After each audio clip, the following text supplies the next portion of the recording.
The weather is cooling off, but the savings are hot at Legacy. Right now, the Daikin Comfort Pros at Legacy Heating and Air are saving you thousands on select Daikin heating systems. Upgrade to a Daikin high-efficiency heating system from Legacy today and spend winter warm and worry-free. Get thousands in rebates and enjoy flexible financing options to suit your budget. Daikin systems deliver unbeatable comfort, cleaner, safer indoor air, and energy savings. Visit LegacyHeatingandAirInc.com to view exclusive offers and get qualified now. Hello, greetings, and welcome to the Not Kansas City Chiefs game. This is Football Never Sleeps, and I'm telling you, if Taylor Swift walks in that door behind me, I will not be surprised. Well, maybe a little bit. But anyways, we are a Notre Dame football show that comes at you weekly. We give you all the scoop on what's going on with the Notre Dame football team. Tyler James rolls his eyes a lot. And we do take your questions, so start submitting them to the question portal, and we'll work them in during the course of our show tonight. We're going to be on the air for about an hour. So, again, hopefully the Chiefs make it very uninteresting in their game, and we will make it interesting for you.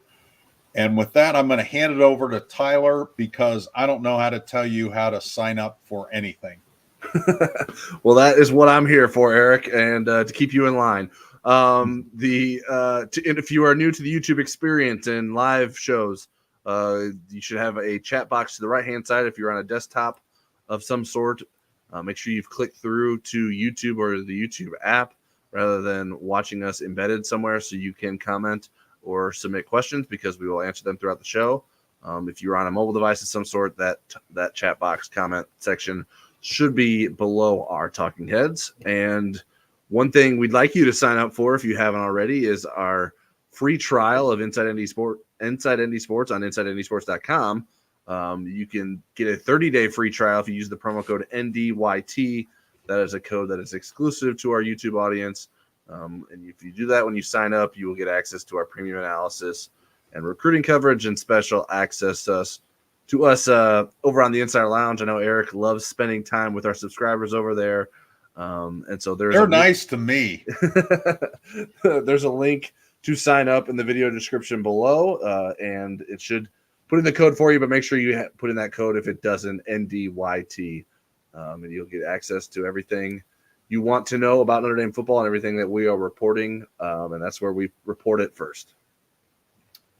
We had a lot going on today. We had Marcus Freeman at noon, then we had the coordinators and 4 players at 6:00 tonight. So we got a lot of information to hit you with. We are going to start with taking stock of Notre Dame heading into its regular season finale. The Irish are 8-3, coming off a 45-7 romp over Wake Forest on Saturday on Senior Day and the 500th game in Notre Dame Stadium history. The Irish are 17th in the latest AP and coaches polls. They're unranked /18th in the Super 16 poll. And again, the ReliaQuest Bowl on January 1st in Tampa versus an SEC team is still the best case scenario for what will happen after the regular season and still very viable. We're going to start with the injury report, which is kind of shorter this week. And Tyler, what's going on with Zeke Correll, who missed the Wake Forest game with being in concussion protocol? Yeah, when we spoke to Marcus Freeman earlier today, he said that Zeke Correll was still in concussion protocol as of early this afternoon, but that he did expect him to be out of it by the end of the week and for him to be available to play. If not, of course, Ashton Craig would be ready to go after making his first career start this past weekend. The other injuries are to Deion Colsey, who is not available to return yet. He had a knee injury, required surgery in late September, and it's been slow getting him back. The other guys are guys that have been playing lately. Well, maybe not as much lately. For Matt Salerno, played for the first time since the Tennessee State game this past week. That answers a question that Frank Sarah had submitted before the show. He played 14 offensive snaps. And then Jaden Thomas as well played 10 offensive snaps. They've sort of been careful with him as they've needed to because his hamstring issue has not necessarily gone away completely. And so he's taken on a smaller role in the offense. And that's where Notre Dame is at. Andrew Kristofic, we didn't ask about. He's coming back from a high ankle sprain. He had his right ankle pretty heavily taped up. And I think that played a role in Ashton Craig getting the nod over him at center. I don't know if he would be in better shape to play this coming week. I think if it was an emergency, he might have played in the Wake Forest game, but they didn't need him. But if you have Zeke Correll and Ashton Craig both available, you probably don't have to rely on Andrew Kristofic in many scenarios.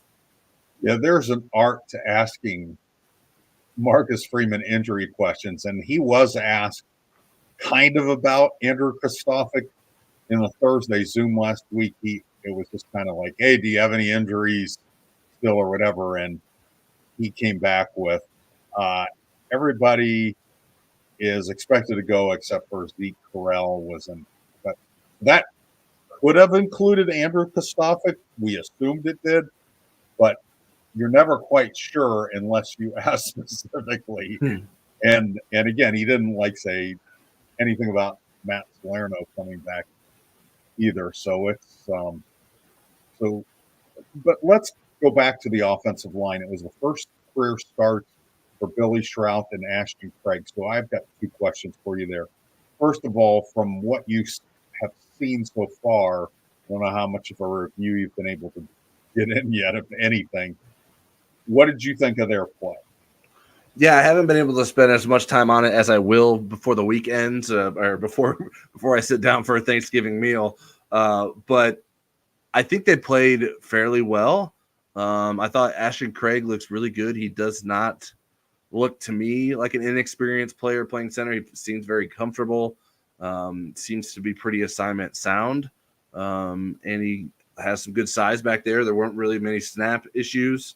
So those are all boxes checked, in my opinion, in Ashton Craig's first start. Billy Shrouth, I think, is a little bit more up and down. I think you kind of see a little bit why he didn't get the starting job coming out of the gate to start the season. I think there's some inconsistencies there, which obviously we've seen with Pat Coogan and Rocco Spindler as well as the two starting guards for the majority of the season. I think that importantly, they both did well on pass protection, which has been an issue sometimes up the middle for Notre Dame and keeping the pocket clean for Sam Hartman. But both those guys did a good job there. That wasn't necessarily the strength of Wake Forest's defense on the interior, but as a defense in general, they are good at penetrating and creating pressures and getting sacks and even tackles for loss as well. So I think for the most part, Notre Dame's offensive line did a good job with that, and Craig and Shrouth were a part of that. My follow-up question then is, if you're Marcus Freeman and Zeke Correll has been out since November 4th with that concussion, he got it in the Clemson game, are you more apt to start Ashton Craig and give Zeke Correll some time to just be himself and get some practices in rather than rushing him back this week? No, unless there's some physical reason why you shouldn't play Zeke Correll. I don't think. I mean, he has plenty of experience. It's not like he doesn't know what he's doing out there. So I think that as long as he's able to go and get some practice in this week, then I think you put him back out there and let him finish out potentially his career at Notre Dame this season. I think you can have a short lease. If he goes out there and struggles, then maybe you pull him for Ashton Craig. But I think Zeke Correll has earned the opportunity to sort of finish out the season, even though Ashton Craig has looked good in replacing him. The other question I had related to the wide receivers. Now, Deion Colsey's not coming back this week. I think we can assume Jaden Thomas is still going to be somewhat limited, and to a certain extent, Matt Salerno coming back. Mm-hmm. But let's say all these guys are healthy for the bowl game. And then you have these three freshmen that have been playing very well. You have Chris Tyree, you have Tobias Merriweather. If you're going to give the most snaps to three receivers, who do you think gives Notre Dame the best chance to win in a bowl game? Chris Tyree, three receivers. Chris Tyree. Yep. Jaden Greathouse and Rico Flores, probably. Okay.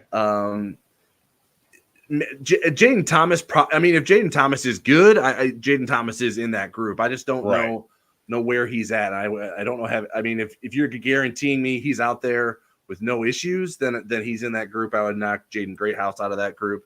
And so I think that would be where I would go. But I think the best mix is using them all. I think what has hurt a little bit those freshmen is that they've been asked to do too much. And I think keeping a balance of getting those guys plenty of playing time, but also rotating them and getting some opportunities to learn from the sideline and not have to have the same sort of physical wear and tear. I mean, it can be exhausting to play an entire game as a wide receiver. And some of those guys have been asked to play a lot in some scenarios. So I think keeping the rotation high in terms of the amount of guys getting opportunities, I think is the best course of action for Notre Dame. What do you think?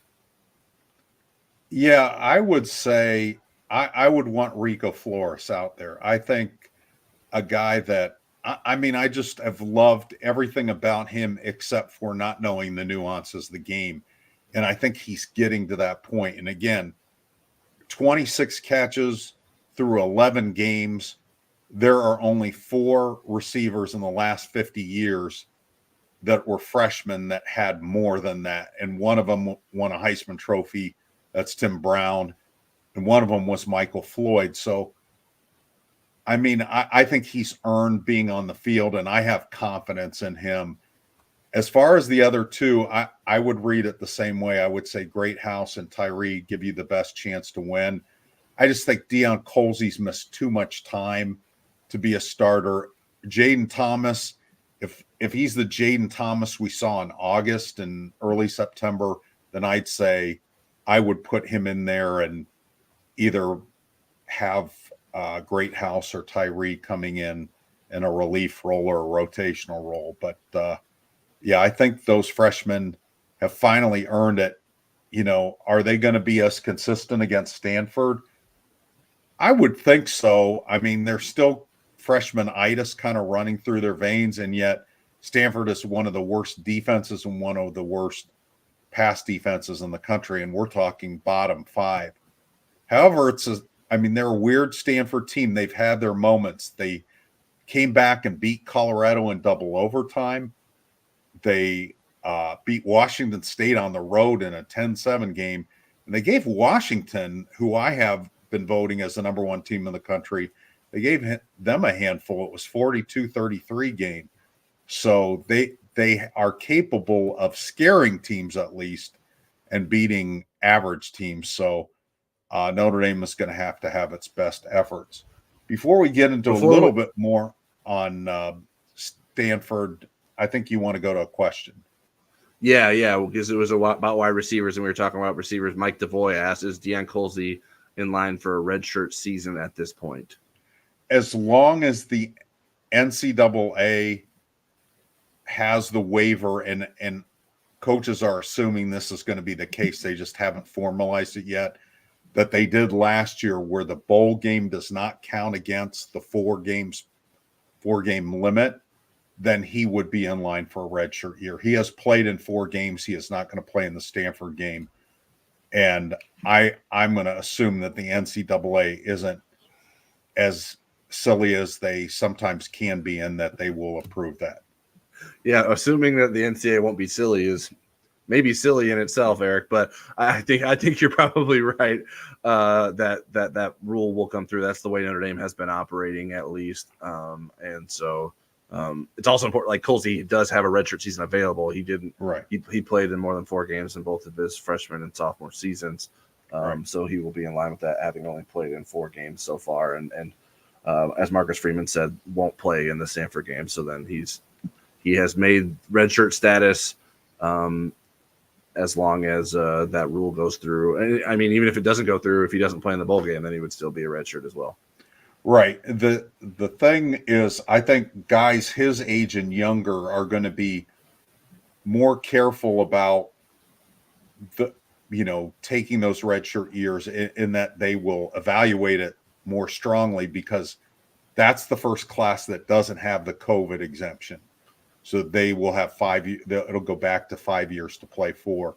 A guy that I talked to tonight, Eli Reardon, I asked him, I said, did you ever consider just playing in the 4 games this year since you came back so late? He did consider it. He thought about it, talked to his family about it, but he said, you know what? I think I want to get my degree in 4 years and then go on to whatever's next. I'm going to be a 4-year player. And so he wanted to play through, and now he's really happy he did it because he feels like he's finding his stride with his game. Yeah, and I think in his situation, it's got to be tough because you would say that year, but it's also like, I just want to play football, and I haven't been able to do that because of these knee injuries. And so it was going to take some time, regardless of when he played, to get back to sort of like 100% confidence and comfortability with his knee history. And so the fact that he's getting the chance to do that now and taking advantage of that is probably important for his career long term. Right. Any more questions, or do we want to go to? Oh yeah, we can Stanford? get some other questions here before we talk a little bit more about Stanford, unless we already hit enough Stanford for everyone's taste. Next one is from Bob Alvey. Would like to get your thoughts on the offensive line and Joe Rudolph. Last season, through the first 11 games, Notre Dame rushed for 200 yards in the first 6 games. This year, Notre Dame has rushed for 200 yards in 2 games, Tennessee State and Central Michigan. Again, it's hard to separate position coach sometimes, both bad and good, from the coordinator. And so you really try to get other people's opinions about it. Marcus Freeman was asked about Joe Rudolph today, and he was pretty effusive in his praise about what a good teacher he thought he was. I mean, they're a semifinalist for the Joe Moore Award, whether you agree with that or not. The people that evaluate that are some of the most respected offensive line connoisseurs in the country. I mean, it's not like a bunch of media people that maybe don't know the nuances of offensive line play. I mean, it's like Aaron Taylor and Cole Kubelik? Yep. Mm-hmm. I mean, it's people that are big time offensive line smart people. So I think I'm certainly willing to give Joe Rudolph the benefit of the doubt. I've had questions about it, and yet when I watched him coach in August, there wasn't anything where I thought, oh, what's he doing? I felt like, okay, I see what his technique is here, and I liked what I saw. So I think you can look at the numbers, but I also think, Notre Dame's throwing the ball more, and they also have an offensive coordinator who has had some growing pains, whereas if Tommy Rees were back, you wouldn't have those kind of growing pains. You may not have perfection or anything, but you would have, I think Joe Rudolph probably would have looked a little bit better. Yeah, and I think you have to judge an offensive line coach for more than just the rushing offense, right? I mean, they're in charge of pass protection as well. Notre Dame's top 25 in the country in sacks allowed. Right. Number 21 overall with 1.27 sacks allowed. And that's with an increased passing attempts this season with the way that Notre Dame's trying to run its offense. I mean, I think some, like the Pittsburgh game, could Notre Dame have gone over 200 rushing yards? Probably, but they wanted to, when they got some guys in there like Steve Angeli, they've been giving those guys chances to throw the ball. So I think that matters some too.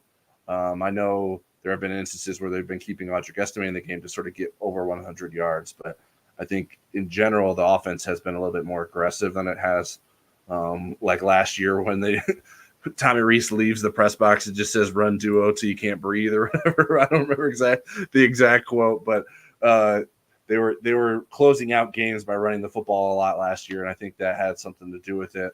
And I just think the offensive line was more physically dominant last year. I think they imposed their will upon teams better than this line did. Is that coaching? Is that personnel? I think it's a little bit of everything.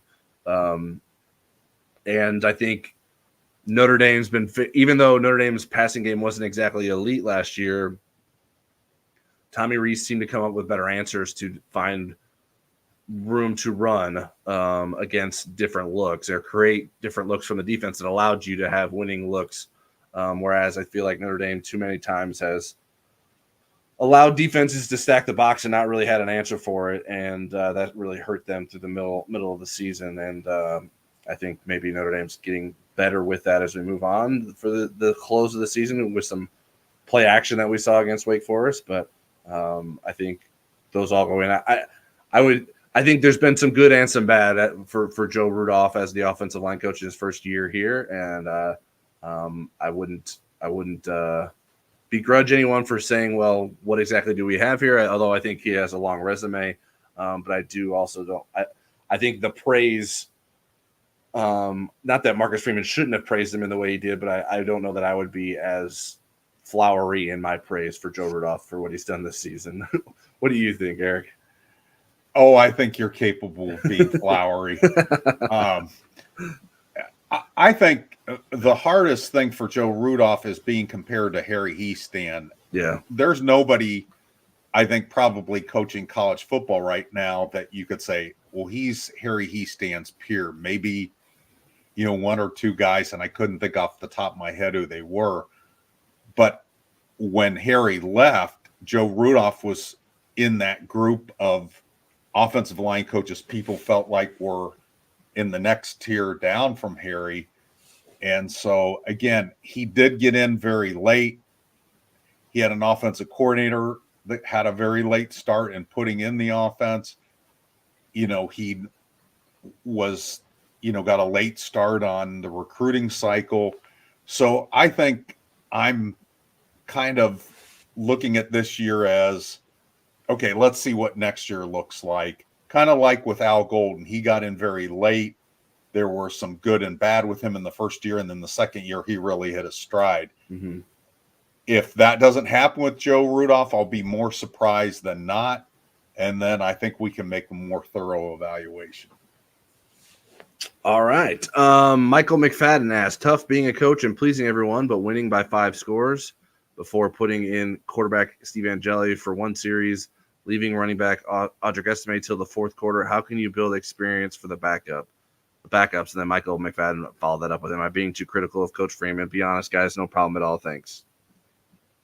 Okay, then we'll criticize you back. No, I mean, again, you're still trying to be a team that peaks and ends up winning 10 games. Notre Dame got a lot more players in on defense than they did on offense in terms of maybe deeper backups. The thing is, to what end are you serving yourself, especially with Sam Hartman playing against his former team? Right. What end are you serving by putting Steve Angeli in there? I did an item on Steve Angeli in today's notebook, and there really isn't anybody in the last, I went back to the beginning of the Brian Kelly era and looked at the quarterbacks that have the second most pass attempts in each season. There's very few apples to apples comparisons. And even in the ones that don't match up, Steve Angeli's way over 200 in his pass efficiency rating. But there is one comp. Do you know who it is, Tyler? I do not. You posted your notebook right before we got on, so I didn't see your story. It's Phil Jakovic in 2019. He had almost identical stats, played in 7 games that year. I mean, eerily similar, way over 200 in pass efficiency. Those two are the only two. There's nobody close to them. But then Jakovic transferred right after the end of that 2019 season, and things haven't gone as well. But I guess the point being taken is we can't tell a lot from those numbers other than this is a better thing than not a good thing. There have been guys with awful numbers that turned out to be pretty good starters. But would one quarter make the difference in terms of Angeli being game ready to be the number 2 quarterback or even the number 1 quarterback next year against Wake Forest? I don't think so. And with Audric Estime, that was a thing where, and you might have missed it, Michael, both Audric and Marcus Freeman brought this up in the press conferences, that they really wanted him to get 100 yards, and they were willing to risk him being in the game late to get to that 100-yard mark. And so was that the best use of personnel? Probably not. But again, I'm not sure how much you would have gained by another quarter of Jeremiah Love and Darian Price that you haven't gotten from them already, that you haven't seen from them already. I'm all for playing the backups and getting them game experience. Yeah, that was going to be my response about the running backs, is like they've rotated running backs a lot this season, so it's not like they don't know what they have in Jabron Payne or Jadarian Price and Jeremiah Love. So I think that I wasn't as bothered by that. I know maybe if you wanted to see the walk-on running backs play that are maybe seniors, maybe you weren't a fan of Audric Estime staying in as long as he did. But I don't have an issue with that. The Angeli thing, so yeah, I mean, what would you play in one more series, and would that really make that big of a difference? The truth of the matter, like, unless Sam Hartman got hurt this season, we weren't going to see Steve Angeli in moments that mattered enough that made you feel 100% confident in what he is or isn't as a quarterback. And that's the case across the country. You don't get that many opportunities with healthy quarterbacks to know exactly what your backup is. And so Notre Dame has to take into account the opportunities he's been given at the end of games this season, what they've seen from him in practice, his understanding of the offense, and where his growth has been and where his growth can continue to be in evaluating him going into next season. I think one point I'd like to make too is you have to understand Marcus Freeman's frame of reference with this. He comes in as the head coach, and he's like, do we need to go to the portal? And Tommy Rees talked him out of it and said, no, we have championship level quarterbacks on our roster and that didn't turn out to be the case. And I think that's what causes some hesitancy on his going all in on a guy that's unproven. All right. Let's just keep rolling through some questions here. Jeffrey Stevens, who I believe was at, I know he sent me a photo, was at this Cree Thomas Notre Dame commitment ceremony Really? At Phoenix Brophy Prep this evening. I Jeffrey, didn't get a picture. Well, you're not as special as me. Oh, okay. If Notre Dame has the 6th overall defense, how does Al Golden get left out of the Broyles Award finalist? Is this snub bigger than that of Mayer for the Mackey Award? Well, I mean, I glanced over the list. I saw Mike Denbrock was on there, and LSU does have the number 1 offense. I didn't see everybody that was on the list. I think some of it has to do with team success. If Notre Dame was a top 10 team, I think Al Golden, even if Notre Dame was 12th in the nation in total defense, he would have a better chance than being 6th and Notre Dame having 3 losses.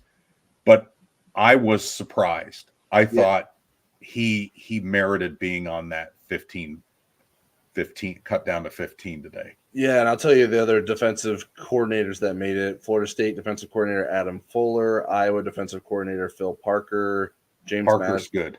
James Madison defensive coordinator Bryant Haynes, Louisville defensive coordinator Ron English, Ohio State defensive coordinator Jim Knowles, Penn State defensive coordinator Manny Diaz, Texas defensive coordinator Pete Kwiatkowski, and UCLA defensive coordinator DeAnton Lynn. So quite a bit of defensive coordinators there. I think that seems like more than half. I didn't count while I was reading them off, but I was surprised. I made the joke that I think we can blame Notre Dame's offense for Al Golden not making that list, and then people were like, "Well, Phil Parker made the list," and I was like, "Well, yeah, he made the list because Iowa's offense is so bad, so he gets even more credit." Yeah. Whereas Notre Dame's defense or offense isn't that bad, but I think it costs Notre Dame some games and then hurts the win-loss record, and so then you're less likely to give him that added benefit there. So I was a little surprised. I think Notre Dame's defense has been very good.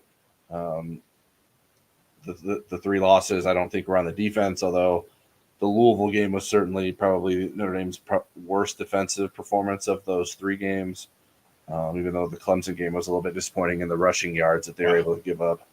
But I think I was a bit surprised, and I will say that I don't vote for that. That's not, you can't blame me. I'm not a Broyles Award winner, so I take no blame. So just for your information, Jeff, Penn State is 2 in total defense, so they had their coordinator. Yeah, I would. Ohio State is 3, Iowa is 7, but then you get down to UCLA is 12, Louisville is 21, Texas is way down at 37. James Madison isn't counted in the stats. They have a pretty good number. They would be about, if they were able to be counted, they'd be about 30. They are reclassifying, so they don't count in the stats. They're going from FCS to FBS. But yeah, that when you look at it that way, Michigan is number 1. Jesse Minter isn't on the list, but there's probably a reason for that. Yeah, and I just think the offenses are bad in the Big Ten, so I think it waters down how good Penn State and Iowa's defense are. It's like, well, yeah, you're playing against those offenses all season. I think your stats are going to be good. So I not to say they haven't done a good job, but I think their numbers are probably a little bit inflated by the lack of offensive firepower in that conference. All right, we'll go through a couple more questions. Ed Coquillard asked if Coach is going to challenge everything looking at game management. How does he get better other than doing it and hopefully making less mistakes each game? I've never seen a game management 101. I'll let you start with that. I need to absorb this question a little bit more. Yeah, how do you get better? I think you have to evaluate what you did or didn't do in situations and what you learned from it. I think it's an experience thing. I think there's some situations that arise that you've never been in, sort of like what happened at the end of the Ohio State game. They didn't have an answer or solution for, hey, we only have 10 guys out there. How do we get out of this situation or prevent this situation from being worse than it already is? And that cost Notre Dame in that scenario. So I think you just have to have sort of a maniacal sense of all the different possibilities that are happening or could happen, and then sort of an ability to recognize them in the game. I think it helps to have someone on staff that maybe is solely responsible for hey, making sure Marcus is aware of this is what's going on. For doing math. for doing math. I'm getting away from just the counting. Hey, should we take a timeout here? Hey, if we take a timeout here, this will give us a better chance. If we don't take a timeout here, this is what we're losing. And so I think there's got to be those conversations, and I think he needs to be open to those conversations and open to learning to those situations and being frank about them. I think he didn't say the one, what was the game? Was that the Pitt game, the end of the first half where they sort of let their clock run down and then weren't able to take advantage of the Pitt penalty? I think that was the Pitt game at the end of the first half. Right. And if they would have taken a timeout, then that situation would have allowed for Notre Dame to have a first down and take advantage of it when they didn't because there was not enough time left on the clock to run any plays. So I think it's just tackling those situations and the lessons that you've learned from them, honestly, and making sure you're in position to implement those as you move forward. Yeah. Again, I think some of it's just being in games and being experienced. I do think Notre Dame uses a lot of younger analysts who do a great job. I think Marcus needs to blend some older coaches that have game experiences. I think that's going to be a valuable asset for a lot of reasons. I think that would be a good investment. And then Ed asked, as a follow-up, can analysts be on headsets and chime in during a game? I'm not sure if they can be on headsets, but they can be sitting next to somebody with a headset. Right. And that's able to make communications. Tommy Reese had actually it was the tight ends coach, but he had analysts next to him when he was the offensive coordinator sitting up in the box. I would imagine, again, that you can have somebody right next to you that is helpful in those situations. I'll tell you, beyond the 10 people on the field thing, the thing that really blew me away, that where if I was scolding Marcus, it would have been the Duke game, that they weren't more prepared for the crowd noise in that game. That just shocked me at how poorly the communications were, that they hadn't worked all that through. With Marcus having been at Notre Dame, as a defensive coordinator for a year, that just seemed odd that wasn't a smoother operation on the road, that was a surprise to them. Well, that's one of those things that slips through the cracks because you don't. It's not as big of a problem when you're a defensive coach where you're an offensive coach, because they're not making as much noise when you're at Ohio State and Ohio State's offense is on the field or something like that. So I think that maybe it just sort of reveals like Marcus Freeman's coaching resume and his expertise as a defensive coach and learning the broader aspects of the game as a head coach, which is why you'll have some of the instances that we've seen him be in. All right, let's do one more question before we get back to some of the things we wanted to discuss. Len asked, can Drake Bowen and Nolan Ziegler play multiple linebacker positions so they can both get on the field next year? I think they can. I know Drake could play well either of the inside positions. I would assume Nolan can too. He kind of came in as a rover and then moved over to the middle linebacker more because of need, and he was really good at it. But you have Jalen Sneed in that mix as well. You also have Kingston Viliamu-Asa, who I think is going to get on the field next year too, and is an inside guy. So it'll be interesting. But yes, it is possible for those two to play together. Zinter is more of an inside guy, isn't he, Tyler? Yeah, I would say so. And then Osbury is clearly an outside linebacker, clearly the rover kind of. So he is not in that mix, but you do have to kind of find roles for all those other guys.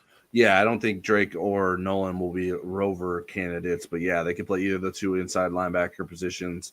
And I think should be well-versed in both pass and run defense. I think probably more of a challenge for Drake to adapt to as someone who was more of an interior linebacker, even going back to high school days, whereas Nolan Ziegler was playing safety at times. So there's probably a little bit easier transition for him there. But I do think those guys are versatile and guys that Notre Dame will have a chance to mix and match on the field next season. Okay, are we ready to go back to our regularly scheduled? Yeah, let's do that, and then we'll get more questions as they come in. Okay, so I'm going to skip Stanford at a glance because I'm already bored with them. Although there are one thing I'll mention, they do run a lot of gadget plays. They have sometimes two quarterbacks on the field at the same time. And Bear Bachmeier's brother, Tiger, is a really good freshman receiver for them. Okay, that's enough about Stanford. We're going to go to, can Notre Dame export its home success to a road game? So, Tyler, why do you think that's been a more of an issue this season than is a typical home-road split? I think it's just, to me, it squarely falls on the offense and their inability to play well in adverse situations. I think Notre Dame's offense in general hasn't been as consistent enough to overcome those hiccups. There have been times where Notre Dame's offense hasn't looked great at home, but the negative of that usually doesn't result in turnovers. And I think you're more likely to be to turn the ball over in hostile environments. I think it just sort of compounds Notre Dame's weaknesses offensively, and teams really thrive off that defensive excitement, the crowd noise that comes with it. And I think that goes a long way. Certainly, I think you could point to the situation that Notre Dame was in terms of its schedule and the long road before its first bye this season and playing those night games. But I think it has more to do with just sort of the environment that Notre Dame has played in and the offense just not being capable of playing to its best under a lot of scenarios, but even worse under adverse scenarios. What about you? Yeah, I I would agree. I think it usually is the offense that gets off to a stunningly lethargic start, and then it really puts everybody else in a difficult position. It makes it more difficult for the defense. Mm-hmm. And again, people say, well, they look flat and whatever. I mean, when you not performing well, who looks unflat? What's the opposite of flat? Full-bodied? Dynamic. Dynamic. They do not look dynamic. Now, Marcus Freeman today talked about a couple of things that they are doing to address it. So they're not just wishing it goes away. One of the things that he talked about today was moving team periods to the front of practice and doing some ones versus ones and getting some more competitiveness at the beginning of practice, with the thought that that will carry over to the games, because all these road games that they've been pretty lethargic in the beginning. The other thing is, again, they're kind of leaning into sports science when it comes to when they're leaving for the game. Notre Dame has basically been playing either USC or Stanford in the last regular season game every year since 1998. Now, there's been a few exceptions. There was the 9/11 year that changed it. 2003, for some reason, they scheduled Syracuse in December. And then the pandemic year, they didn't play either of those teams. But generally, this is the routine. And they usually leave on Thursday. And they're going to leave on Friday because they've kind of leaned into the sports science stuff. And the advice that they've gotten is that that's going to make for more regular schedule and better performance on Saturday night. So that's kind of how they've gone about going. They're adapting the sports writer travel. That's sport. They want to save on hotels. They want to save. So, okay. And then the other thing along those lines, is there ample motivation for this game, do you think? I think so. Yeah. I mean, you need a win to stay on track for 10 wins. Yeah, you have the loss to Stanford last season that you want to avenge. I think there's plenty of reasons to be motivated to play this game. So I would be surprised if you saw. I think what maybe if you come out flat, I think it's because playing at Stanford is like playing in a high school field. Sometimes it's not the most lively environment. There's usually not a ton of fans there. There might be as many Notre Dame fans as Stanford fans, and so it's a bit of an interesting place to play at the end of the season. But I think that Notre Dame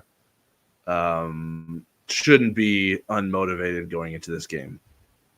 Okay. Do you agree? I think they have motivation. I mean, I try to get it out of Marcus about, are they thinking a little bit big picture in terms of bowl games? It probably makes a difference which bowl game they went to, whether they win or lose. And certainly, I mean, the bowl people love to have Notre Dame, but they wouldn't be as excited about fans wanting to come to a game where they had just lost to Stanford in their previous game. Right. So the last part of this segment that I wanted to get to was John Bryce brought up that Notre Dame is 14-4 since the Stanford game. Stanford lost last year.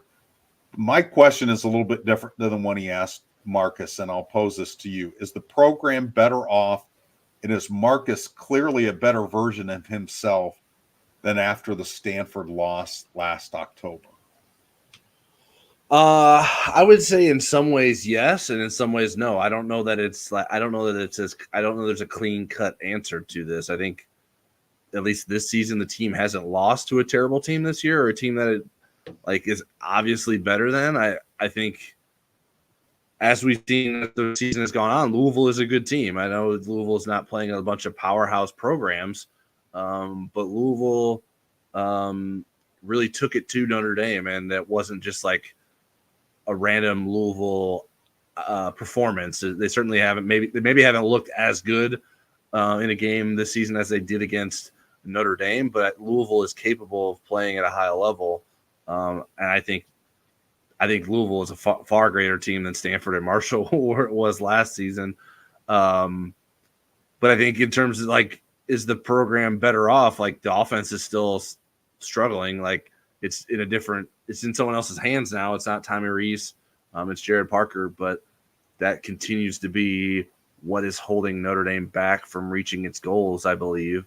So I think it's in the same place there. I do think Marcus Freeman has learned some lessons, but like we mentioned, like there have been plenty of moments still this season where it's like, man, no, what is he doing there? Why isn't Notre Dame taking a timeout? Why is Notre Dame taking a timeout? Why isn't he pushing Jared Parker to do X, Y, or Z with the offense? So I think better, yes, slightly, but I don't know that it's like significant in at least in the outcomes. And so I guess I don't like, how do I judge if he's better internally? I don't know that I could tell you how to measure that. So that's my best answer. If it makes any sense, what would be your answer? It makes no sense. No, I think as I look at let me look at it from the program before I address Marcus. I think recruiting at a high level is a really good thing for the program. And I think Notre Dame continues to do that, both in the 24 and 2025 classes. Mm-hmm. And they were as successful with the portal, even though this didn't have the fairy tale ending with Sam Hartman that people hope for.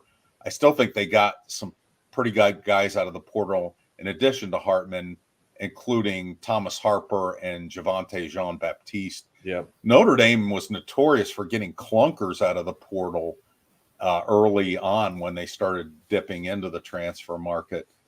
The other thing I like is, and this is kind of turning a negative into a positive, they haven't fallen off the big stage under Marcus. They've lost some big games, but they haven't had those head-scratching blowout losses that happen sometimes during the Brian Kelly era. Yeah. So I think that's a positive thing. As far as Marcus getting better, I do see maybe more subtle things that I think he seems more comfortable with. But, every year you're going to have to make really good hiring decisions. And one really bad one can kill you. And I'm not saying that there is one on this staff. I think you guys can decide that. We'll find out here at the end of the season whether Marcus thinks that.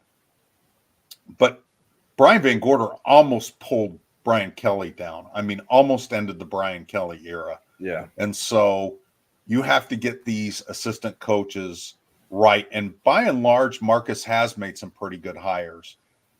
But he's really going to have to resolve this offensive coordinator. He's either going to have to get somebody that's really good in here, or he's going to have the foresight, and he's going to have to be right that Jared Parker is going to be markedly better in year 2. So that's how I see that. Okay. All right. I got a couple questions here. Let me throw at you from another one from Jeffrey Stevens.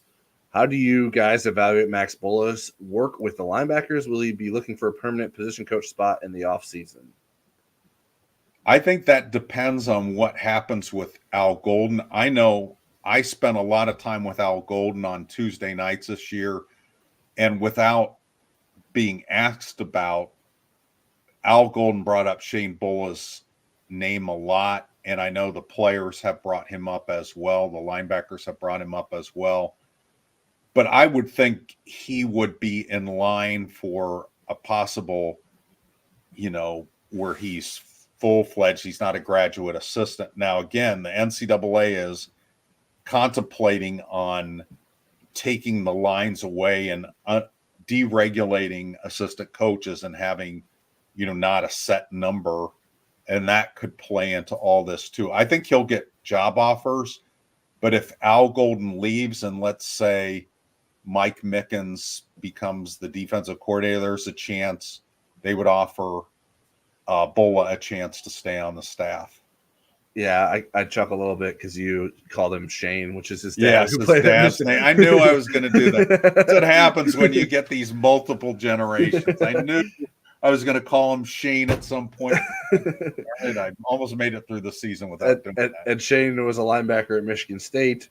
What Max was as well. And I do think Max is someone that will be looking for a full-time opportunity as a linebackers coach. I think he's probably earned that. He's been toiling around in GA roles and analyst roles for a bit.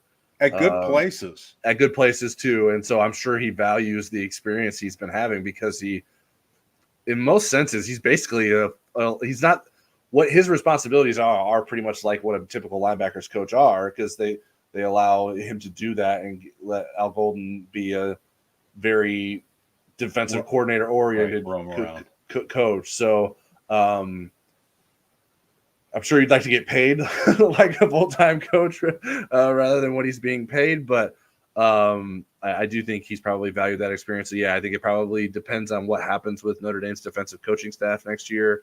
But either way, I think he would be wise to at least be looking at what sort of full-time opportunities are out there rather than being a graduate assistant. All right, Ron Obermeyer asks, hey guys, what players do you think will bypass the bowl game?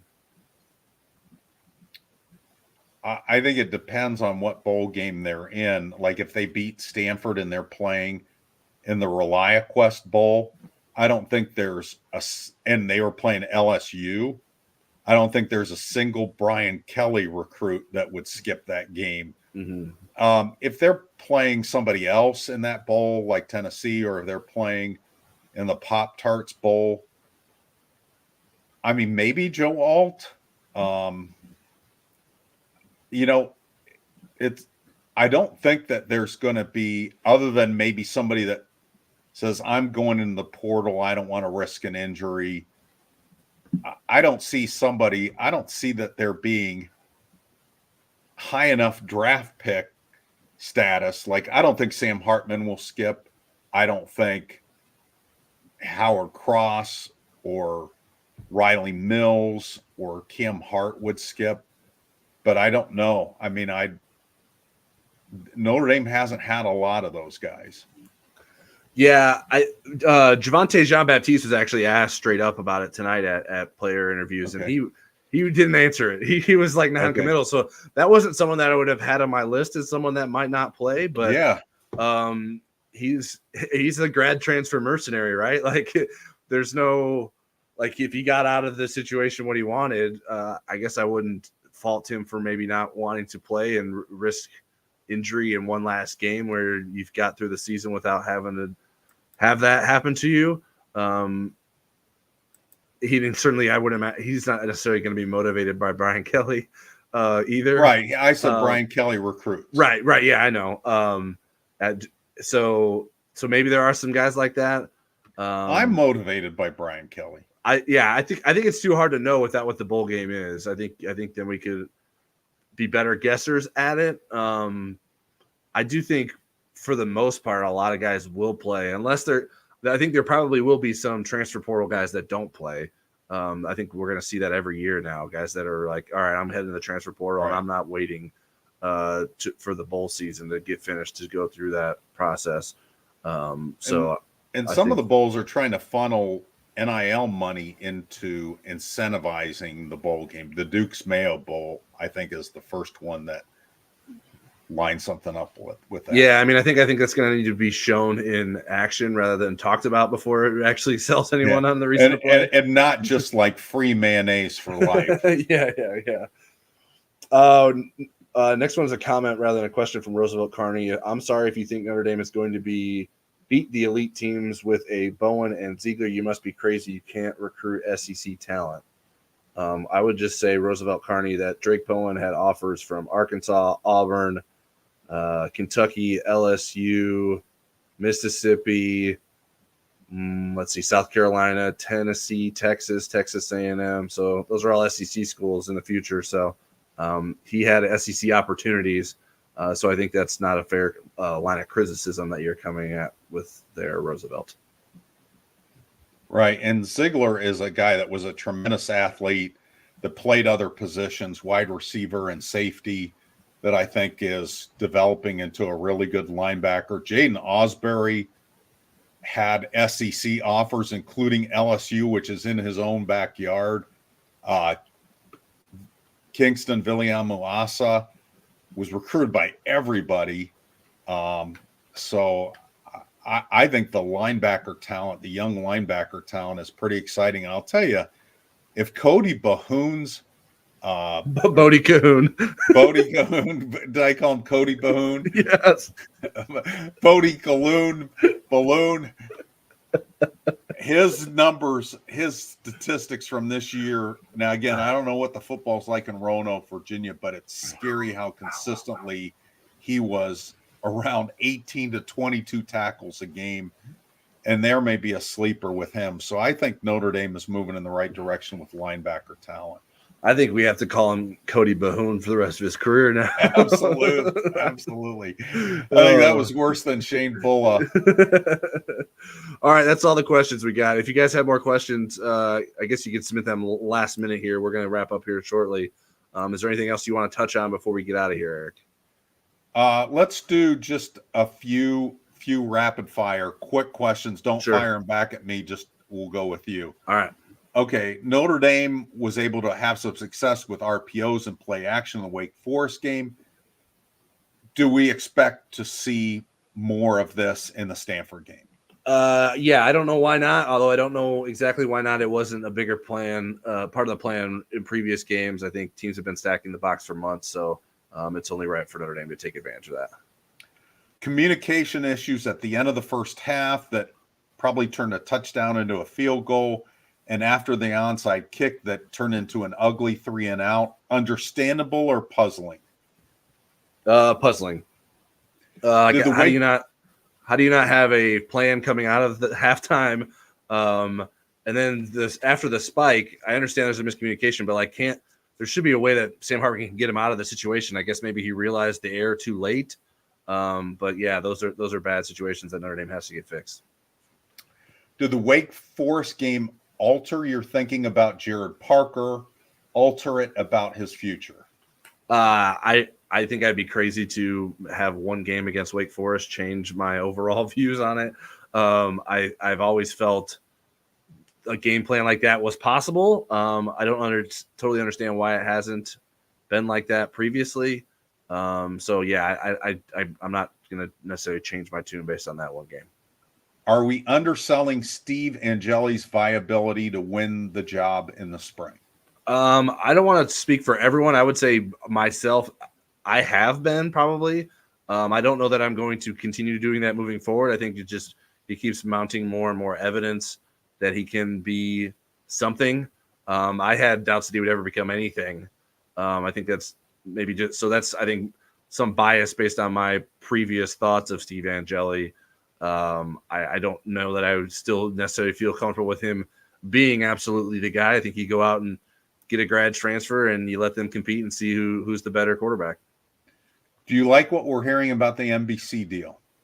Well, I'm not really hearing anything other than that they had a deal. I don't know any of the details. It's all about money, right? So unless Notre Dame, I guess I'm good with it as long as Notre Dame's getting the money that they need to do what they want to do. The one thing I guess I feel comfortable saying is that I think that the short-term deal of it and the nature of it, the 5-year extension, makes sense rather than being locked in long-term with the TV rights situation and the conference situation as it is.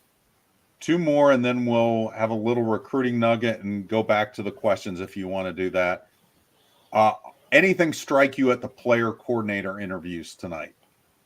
I mentioned the JJB nugget already. I talked to Ashton Craig a little bit. It was nice to get to talk to him a little bit about the transition to center and his preparedness for it, and that was a good conversation. But nothing significant. Was there any significant items you want to share?